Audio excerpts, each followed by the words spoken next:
शब्द दे राही ही सब कुछ रचिया गया।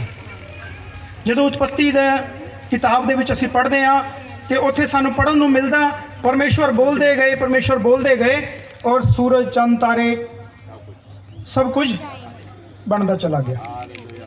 पक्षी बन गए, जानवर बन गए, समुद्र ਦੀਆਂ मछलियां बन गया, आकाश ਦੇ ਵਿੱਚ ਉੱਡਣ वाले जो भी पक्षी ਸੀਗੇ ਉਹ बन गए। और वो शब्द आदि ਵਿੱਚ ਸੀਗਾ, शुरुआत ਦੇ ਵਿੱਚ ਸੀ और शब्द परमेश्वर के साथ था। शब्द किथे सी? परमेश्वर के साथ। परमेश्वर का शब्द किथे होएगा? परमेश्वर के नाल ही होएगा ना। मेरा शब्द किथे है? मेरे नाल है। तुहाडा शब्द तुहाडे नाल है। परमेश्वर का शब्द परमेश्वर दे नाल सी। परमेश्वर का शब्द परमेश्वर के नाल सी। अगे लिखिया और आदि में यही परमेश्वर के साथ था और उसी के द्वारा सब कुछ उत्पन्न हुआ। उस दे राही सब कुछ रचिया गया, उस शब्द दे राही सब कुछ रचिया गया। गुरबाणी दे विच भी तुक आंदी है, शब्दो धरती शब्दो आकाश शब्दो शब्दी होया प्रकाश। जदों इसका असी इसनूं एक्सप्लेन करते हैं तो सानू जाके पता लगता, इसनूं असी खोज करते हैं तो सानू इसका जवाब बाइबल दे विच मिलदा। बाइबल दे विच मिलदा कि परमेश्वर ने अपने शब्द दे राही सब कुछ रचिया। उसमें से कोई भी वस्तु उसके बिना उत्पन्न नहीं हुई, उस तो बिना कुछ भी रचिया नहीं गया। जे शब्द ना हुंदा ते सूरज चंद तारे नहीं सी होने ते असी भी नहीं सी होना। हालेलुया। उसे दे राही सब कुछ रचिया गया, उस तो बिना कुछ भी रचिया नहीं गया। उसमें जीवन था। शब्द दे विच की सी? जीवन सी। एक शब्द मारदा है, एक शब्द जिंदा करदा। असीं किहड़े शब्दां दा इस्तेमाल करते हैं? अज शब्दां दे करके जेलां भरियां पईयां ने, शब्दां दे करके कचहरियां च केस चलदे ने, शब्दां करके ही मार कुटाई हुंदी है। सब कुछ शब्दां करके ही हुंदा। परमेश्वर दे शब्द विच जीवन है। परमेश्वर जीवन दिंदा। वो जीवन देण वाला परमेश्वर का शब्द, उसने ये सब कुछ जिंदा कर दिता। हालेलुया। नदी बहती है, पहाड़ बढ़ते ने, सूरज उगदा, बीज लगाने एक वो थोड़े दिनों बाद ही वड्डा हो जाता। जीवन है। जो कुछ भी परमेश्वर का है उस दे विच जीवन है, उस दे विच जीवन है। वो जीवन मनुष्यों की ज्योति था। हालेलुया। वो जीवन किसी मनुखा की ज्योति। असी अंधकार दे विच फसे हुए सी। परमेश्वर ने क्या सूरज हो जाए, सूरज निकले आया। रात नूं चंद निकले आवे, चंद हो गया। जुगनू आ गए। कई तरह दी लाइटां परमेश्वर ने इस संसार विच पैदा कीतियां। वो ज्योति कित्थे चमकदी आ? अंधकार दे विच चमकदी आ। बाणी च लिखिया सच्ची ज्योति जो हर एक मनुष्य को प्रकाशित करती है जगत में आने वाली थी।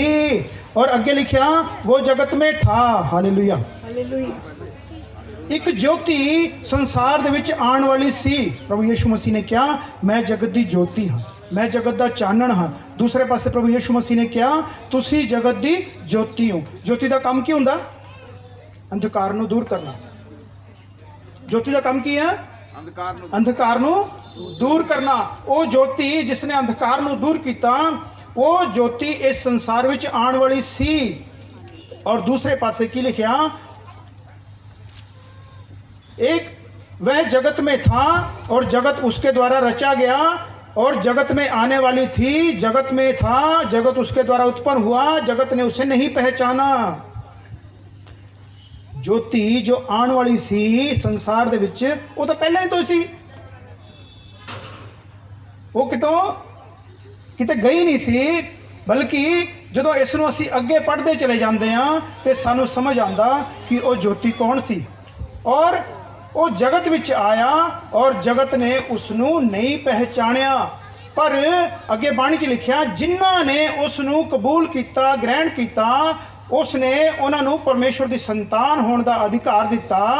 अर्थात उन्होंने जिन्हों ने उसके नाम ते विश्वास किया, वो ना लहू तो, ना मांस तो, ना शरीर की इच्छा तो, ना मनुख की इच्छा तो, बल्कि परमेश्वर तो पैदा हुए। हालेलुया। ਉਹ ਜੋਤੀ ਜੋ ਸੰਸਾਰ ਵਿੱਚ ਆਉਣ ਵਾਲੀ ਸੀ, ਉਸ ਜੋਤੀ ਦੇ ਉੱਤੇ ਜਿਨ੍ਹਾਂ ਨੇ ਵੀ ਵਿਸ਼ਵਾਸ ਕੀਤਾ ਉਹ ਪਰਮੇਸ਼ਵਰ ਦੀ ਸੰਤਾਨ ਕਹਿਲਾਏ। ਪਰਮੇਸ਼ਵਰ ਦੀ ਸੰਤਾਨ ਕੌਣ ਹੈ? ਬਾਪ ਵਰਗੇ ਹੁੰਦੇ ਨੇ, ਜਿੱਦਾਂ ਦਾ ਬਾਪ ਹੁੰਦਾ ਉਦਾਂ ਦੇ ਹੀ ਬੱਚੇ ਹੁੰਦੇ ਨੇ। ਇੱਕ ਗਾਂ ਦਾ ਬੱਚਾ ਜਿਹੜਾ ਹੈ ਉਹ ਗਾਂ ਵਰਗਾ ਹੀ ਹੁੰਦਾ, ਔਰ ਕਬੂਤਰ ਦਾ ਬੱਚਾ ਕਬੂਤਰ ਵਰਗਾ ਹੀ ਹੁੰਦਾ। ਅਸੀਂ ਕੌਣ ਆ?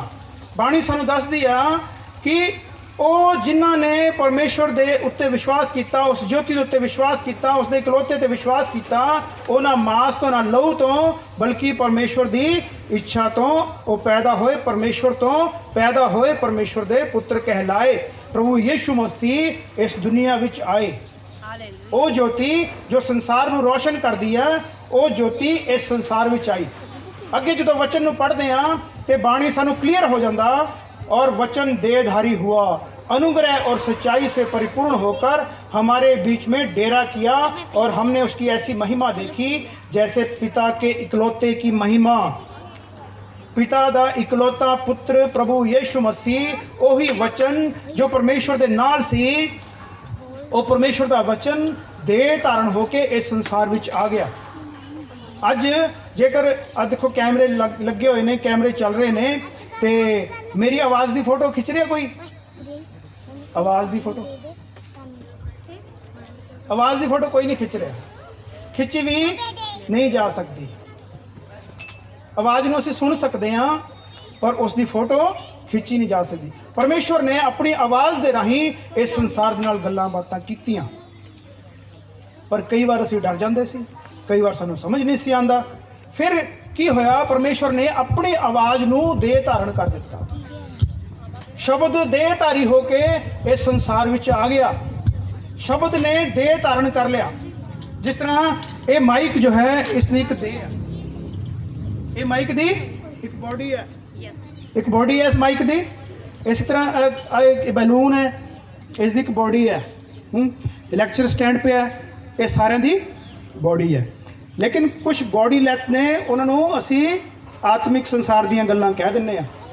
ਕੋਈ ਤੁਹਾਡੇ ਕੋਲੇ ਆ ਕੇ ਕੋਈ ਤੁਹਾਡੇ ਕੰਨ ਦੇ ਵਿੱਚ ਕੁਝ ਕਹਿ ਦੇਵੇ ਤੇ ਤੁਸੀਂ ਪਹਿਲੀ ਗੱਲ ਤਾਂ ਡਰ ਜਾਓਗੇ, ਕੀ ਆ ਗਿਆ, ਭੂਤ ਆ ਗਿਆ। ਜਿਸ ਤਰ੍ਹਾਂ ਹੁਣੇ ਭੈਣ ਨੇ ਗਵਾਹੀ ਦਿੱਤੀ ਸੀ ਕਿ ਰਾਤ ਨੂੰ ਉਹਨਾਂ ਨੂੰ ਪਰਮੇਸ਼ਵਰ ਆ ਕੇ ਗੱਲਬਾਤ ਕਰਦੇ ਸੀ, ਦਰਸ਼ਨ ਹੁੰਦਾ ਸੀ, ਤੇ ਉਹਨਾਂ ਨੇ ਸੋਚਿਆ ਕਿ ਪਤਾ ਨਹੀਂ ਕੀ ਹੈ, ਆਪਾਂ ਸਿਆਣਿਆਂ ਕੋਲ ਚੱਲਦੇ ਹਾਂ, ਸਿਆਣਿਆਂ ਕੋਲ ਚੱਲਦੇ ਹਾਂ, ਪਤਾ ਨਹੀਂ ਭੂਤ ਆ ਗਿਆ ਕੋਈ। ਨਹੀਂ, ਉਸ ਭੈਣ ਨੇ ਗਵਾਹੀ ਸੁਣੀ। ਤੁਸੀਂ ਜਿਹੜੇ ਇੱਥੇ ਪਹਿਲਾਂ ਆਏ ਸੀ ਉਹਨਾਂ ਨੇ ਸੁਣਿਆ ਹੋਏਗਾ ਕਿ ਅਸੀਂ ਸਿਆਣਿਆਂ ਤਾਂਤਰਿਕਾਂ ਕੋਲ ਜਾਣ ਦੀ ਯੋਜਨਾ ਬਣਾਈ। ਪਰਮੇਸ਼ਵਰ ਪਹਿਲਾਂ ਇਸ ਤਰ੍ਹਾਂ ਗੱਲ ਕਰਦਾ ਸੀ, ਲੇਕਿਨ ਫਿਰ ਪਰਮੇਸ਼ਵਰ ਨੇ ਜਦ ਦੇਖਿਆ ਕਿ ਇਨਸਾਨ ਸੁਧਰਦਾ ਨਹੀਂ, ਉਸਨੇ ਆਪਣੇ ਸ਼ਬਦ ਨੂੰ ਆਕਾਰ ਦੇ ਦਿੱਤਾ, ਰੂਪ ਦੇ ਦਿੱਤਾ, ਇੱਕ ਬੋਡੀ ਦੇ ਦਿੱਤੀ, ਔਰ ਬੋਡੀ ਇਸ ਸੰਸਾਰ ਵਿੱਚ ਆ ਗਈ। ਜਿਸ ਤਰ੍ਹਾਂ ਅਸੀਂ ਹਰਪਾਲ ਕੌਰ ਜੀ ਤੋਂ ਸੁਣਿਆ ਕਿ ਉਹ ਜੋ ਹੈ ਕੁਆਰੀ ਮਰੀਮ ਤੋਂ ਇਸ ਸੰਸਾਰ ਵਿੱਚ ਆਇਆ। ਹਾਲੇਲੂਇਆ। ਕੁਆਰੀ ਮਰੀਮ ਤੋਂ ਇਸ ਸੰਸਾਰ ਵਿੱਚ ਆ ਗਿਆ, ਇੱਕ ਦੇਹ ਧਾਰਨ ਕੀਤੀ ਅਸੀਂ, ਔਰ ਉਸ ਦੀ ਮਹਿਮਾ ਦੇਖੀ, ਉਸ ਦੀ ਮਹਿਮਾ ਦੇਖੀ। ਜਿਹੜੇ ਬਾਈਬਲ ਪੜ੍ਹਦੇ ਨੇ ਉਹ ਮੱਤੀ ਦਾ ਪਹਿਲਾ ਅਧਿਆਇ ਤੋਂ ਲੈ ਕੇ ਔਰ ਉਸ ਦੇ 16 ਵਚਨ ਤੱਕ ਛੱਡ ਦਿੰਦੇ ਨੇ। ਜਿਹੜੇ ਬਾਈਬਲ ਪੜ੍ਹਦੇ ਨੇ ਨਾ ਆਪਾਂ, ਬਾਈਬਲ ਜਿਹੜੇ ਬਾਈਬਲ ਪੜ੍ਹਦੇ ਨੇ ਉਹ ਕੀ ਕਰਦੇ ਨੇ? ਮੱਤੀ ਦੇ ਪਹਿਲੇ ਅਧਿਆਇ ਦੇ ਪਹਿਲੇ ਵਚਨ ਤੋਂ ਲੈ ਕੇ 16 ਵਚਨ ਤੱਕ ਛੱਡ ਦਿੰਦੇ ਨੇ ਪੜ੍ਹਨਾ, ਵੀ ਇਹਨਾਂ ਦੇ ਵਿੱਚ ਕੀ ਹੈ। ਉਸ ਦਾ ਪੁੱਤਰ ਇਹ ਹੋਇਆ, ਉਸ ਤੋਂ ਇਹ ਹੋਇਆ, ਉਸ ਤੋਂ ਇਹ ਹੋਇਆ, ਉਸ ਤੋਂ ਅੱਗੇ ਇਹ ਹੋਇਆ, ਉਹ 14 ਪੀੜ੍ਹੀਆਂ ਹੋ ਗਈਆਂ, ਉਸ ਤੋਂ ਅੱਗੇ 14 ਪੀੜ੍ਹੀਆਂ ਇਹ ਹੋ ਗਈਆਂ, ਉਸ ਤੋਂ ਅੱਗੇ 14 ਪੀੜ੍ਹੀਆਂ ਇਹ ਹੋ ਗਈਆਂ, ਫਿਰ ਯਿਸੂ ਮਸੀਹ ਆ ਗਿਆ। ਚਲੋ ਛੱਡੋ ਇਹਨਾਂ ਨੂੰ, ਕੀ ਕਰਨਾ ਪੜ੍ਹ ਕੇ। ਫਿਰ ਅਸੀਂ ਕੀ ਕਰਦੇ ਹਾਂ? ਵਚਨ ਪੜ੍ਹਦੇ ਹਾਂ, ਅਸੀਂ 18 ਵਚਨ ਤੋਂ ਪੜ੍ਹਦੇ ਹਾਂ। ਦੇਖ ਲਓ, ਤੁਸੀਂ ਆਪਣੀ ਬਾਈਬਲ ਚੈੱਕ ਕਰ ਲਓ, ਚੈੱਕ ਕਰੋ ਆਪਣੀ ਬਾਈਬਲ। ਇੱਦਾਂ ਹੀ ਕਰਦੇ ਹੋ ਨਾ, 18 ਵਚਨ ਤੋਂ ਤੁਸੀਂ ਪੜ੍ਹਨਾ ਸ਼ੁਰੂ ਕਰਦੇ ਹੋ ਕਿ ਯਿਸੂ ਮਸੀਹ ਦਾ ਜਨਮ ਇਸ ਤਰ੍ਹਾਂ ਹੋਇਆ। ਲੇਕਿਨ ਇੱਥੇ ਪਰਮੇਸ਼ਵਰ ਦਾ ਵਚਨ ਸਾਨੂੰ ਕੁਝ ਪ੍ਰਕਾਸ਼ ਦਿੰਦਾ। ਕੀ ਦਿੰਦਾ? ਮੱਤੀ ਦਾ ਜਦੋਂ ਪਹਿਲੇ ਅਧਿਆਇ ਤੋਂ ਅਸੀਂ ਪੜ੍ਹਨਾ ਸ਼ੁਰੂ ਕਰਦੇ ਹਾਂ, ਬਾਅਦ 'ਚ ਪੜ੍ਹ ਲਿਓ ਤੁਸੀਂ ਕੰਪਲੀਟਲੀ, ਇਸ ਨੂੰ ਬਾਅਦ ਵਿੱਚ ਪੜ੍ਹ ਲਿਓ। ਲੇਕਿਨ ਮੈਂ ਤੁਹਾਡੇ ਸਾਹਮਣੇ ਕੁਝ ਖਾਸ ਗੱਲਾਂ ਪੜ੍ਹਾਂਗਾ, 5 ਵਚਨ ਪੜ੍ਹਾਂਗਾ। ਪਹਿਲਾ ਅਧਿਆਇ ਮੱਤੀ ਦਾ ਪਹਿਲੇ ਅਧਿਆਇ ਦਾ 5 ਵਚਨ ਅਸੀਂ ਪੜ੍ਹਾਂਗਾ। सलमोन और रहाब से बोझ उत्पन्न हुआ। बोझ कित्थों पैदा होया? बोझ के माता पिता का की नाम सी? सलमोन और राहाब। अगे लिखा और रूत और ओबेद उत्पन्न हुआ और ओबेद से यिशे उत्पन्न हुआ, यिशे से दाऊद उत्पन्न हुआ। इत्थे गौर करने वाली गल यह है कि हरेक जो बच्चा पैदा होया उसके माँ बाप तो पैदा होया। गौर करने वाली गल यह है। जो इस वचन को असीं अगे पढ़ते जाते हैं उत्थे या तो पिता का नाम दिता होया या माता पिता दोनों का नाम दिता है, किते भी माता का नाम लिखा होया नहीं है। और इसनों जो असी अगे पढ़ते जाते हैं 15 वचन तक असी आ जाते हैं। 15 वचन च लिखा एलीहूद से एलियाजर उत्पन्न हुआ, एलियाजर से मतान उत्पन्न हुआ और मतान से याकूब उत्पन्न हुआ। एक इन्हां दे नाम ने, उन्होंने डैडी के नाम ने, उन्होंने पिता के नाम दिते हुए ने। अगे जो असी पढ़ते हैं याकूब से यूसुफ उत्पन्न हुआ। याकूब से कौन पैदा हुआ? यूसुफ उत्पन्न हुआ। और जो असी अगे पढ़ते हैं जो मरियम का पति था, कौन सी? यूसुफ मरियम का पति सी। और मरियम से यीशु जो मसीह कहलाता है उत्पन्न हुआ। प्रभु यीशु मसीह का जन्म किस तरह होया? कुंवारी मरियम तो। प्रभु यीशु मसीह के जन्म दे विच बाप का हथ नहीं सी। असी जिन्ने भी भाई भैन इस जगह ते बैठे हाँ हरेक दे माता पिता दे राही असी इस दुनिया विच आए हैं। लेकिन प्रभु यीशु मसीह का जन्म कुंवारी मरियम तो होया। और प्रभु यीशु मसीह इस दुनिया विच क्यों आए? एक आखिरी वचन असी पढ़ते हाँ, उस तो बाद असी समाप्त करते हैं। उत्थे ही यूहन्ना दी इंजील दे विच जावांगे। आखिरी वचन इसनूं पढ़ते हैं 29 वचन, पहला अध्याय 29 वचन। दूसरे दिन उसने यीशु को अपनी ओर आते देख कर कहा, देखो परमेश्वर का मेमना जो जगत के पाप उठाकर ले जाता है। परमेश्वर का मेमना जो इस संसार विच आने वाला सी वो आया और यूहन्ना ने उसनों देखा और देख के की किया? ये परमेश्वर का वो मेमना है जो संसार के पापां नूं चुक के ले जाता है। पुराने समय दे विच की करते सी? मेमने का बलिदान किया जाता सी। मेमने के बलिदान नूं करके और वो सोचते सी कि हुण सानूं पापां दी माफ़ी मिल गई है। उसका खून जो है छिड़किया जाता सी वस्तुओं के उत्ते और अलग अलग जगह पर छिड़किया जाता सी कि वो पवित्र हो गई। और जबकि ये चलता रहा, इंसान सवेरे बलि करके आंदा सी, शाम को फिर बलि करने के लिए तैयार हो जाता सीगा। सारा दिन पाप करता सी, अगले दिन फिर चला जाता सी बलि लैके। परमेश्वर ने उपाय किया, उस परमेश्वर ने अपने ही मेमने नूं, अपने इकलौते पुत्र नूं मेमना बना के इस संसार में भेजा जो संसार के पापां नूं चुक के ले जाता है। जिसकी यूहन्ना ने गवाही दी कि प्रभु यीशु मसीह वो परमेश्वर का मेमना है जो संसार के पापां नूं चुक के ले जाता है। प्रभु यीशु मसीह क्यों आए? संसार के पापां नूं चुकण दे लई आए। प्रभु यीशु मसीह कोई नवा धर्म बनाने के लिए नहीं आए, कोई नवी कोई रीति रिवाज चलाने वास्ते नहीं आए, बल्कि जो इंसान पाप दे विच फसिया सी, जो आदम ने गुनाह किया, हवा ने गुनाह किया, उस आदम और हवा के गुनाह तो बचाने के लिए परमेश्वर ने अपने इकलौते पुत्र नूं, जो परमेश्वर ने वादा किया सी कि औरत का वंश इस संसार विच आएगा, वो औरत का वंश इस संसार विच आया और उसने साडे पापां नूं चुक लिया। हालेलुया।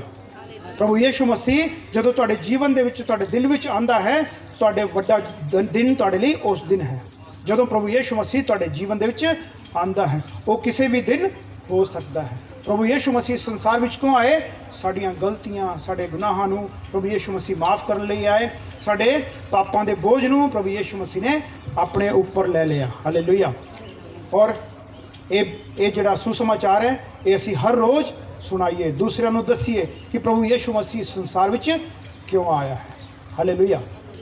आओ जी असीं छोटी प्रार्थना करते हैं, अपनी अखां बंद करांगे, अपने सिरां नूं झुकावांगे। प्रभु यीशु मसीह तुहाडी महिमा जय जयकार करते हैं, वडियाई करते हैं, तुहाडे नाम नूं उच्चा करते हैं। प्रभु यीशु मसीह तुसीं इस दुनिया विच आए, वो मेमना बन के आए प्रभु जी, जिसने संसार के गुनाहां नूं अपने ऊपर ले लिया। प्रभु यीशु मसीह तुसीं वो परमेश्वर का वो वादा जो परमेश्वर ने किया सी इस दुनिया नूं बचाने के लिए, वही वादा प्रभु यीशु मसीह तुसीं इस संसार विच आके पूरा किया। तुसीं कुंवारी मरियम तो पैदा होए और शैतान के सिर नूं कुचलिया। प्रभु यीशु मसीह तुसीं पवित्र हो, परमेश्वर पवित्र है, उसका बेटा पवित्र है। और प्रभु यीशु मसीह तुसीं सानू भी पवित्र किया, सानू भी परमेश्वर के धियां पुत्र बना दिता। अपने लहू के राही तुसीं सानू भी पवित्र किया, शुद्ध किया। असीं तुहाडा लखां करोड़ां बार शुक्र करते हैं, धन्नवाद करते हैं। सानू स्वर्गां दे लायक बनाया, सानू स्वर्गां दा भागी बनाया। इस दे लई असीं तुहाडा लखां करोड़ां बार शुक्र करते हैं। जो भाई भैन बच्चे बजुर्ग प्रभु यीशु मसीह इस जगह ते आए ने, उन्हां दे रूहां नूं, जिस्मां नूं, जानां नूं प्रभु यीशु मसीहा तुहाडे हत्थां सौंपदा प्रभु यीशु मसीहा। उन्हां दे कारोबारां उत्ते तुहाडी आशीषां होण, तुहाडीआं बरकतां होण प्रभु यीशु मसीह। तुसीं आप चलाना, तुसीं आप अगुवाई करना प्रभु यीशु मसीह। आण जाण च प्रभु यीशु मसीह सब दी अगुवाई करना, मदद करना, सहायता करना, अपने लहू की बाढ़ हेठ लेके जाना प्रभु यीशु मसीह। जिस तरह प्रभु यीशु मसीह तेरे बच्चे दूरों दूरों चल के प्रभु यीशु मसीह अपने अपने साधनों के उत्ते प्रभु यीशु मसीह इस पंडाल च पहुँचे, उस तरह प्रभु जी सही सलामत इन्हों वापस अपने घरां च पहुँचाना। और आने वाले दिनों च प्रभु जी जो असीं मिलते हैं प्रभु जी नवीं गवाहियां दे नाल असीं मिलीए प्रभु जी, और तुहाडे नाम की महिमा होंदी रहे। शुक्र करते हैं साड़ियां प्रार्थनावां नूं सुनिया है। पिता पुत्र पवित्र आत्मा प्रभुआं दे प्रभु यीशु मसीह के पवित्र नाम च असीं मंगदे हां, सुनो ते कबूल करो। आमीन आमीन। Hallelujah hallelujah. हुण साडे परमेश्वर दा प्रेम, प्रभु यीशु मसीह दा अनुग्रह, पवित्र आत्मा दी संगत हमेशा तक प्रभु यीशु मसीह दूसरी आमद तक साडे सब दे नाल हुंदी रहे। आमीन आमीन आमीन। Hallelujah hallelujah. प्रभु यीशु मसीह दे लहू दी, प्रभु यीशु मसीह दे लहू दी।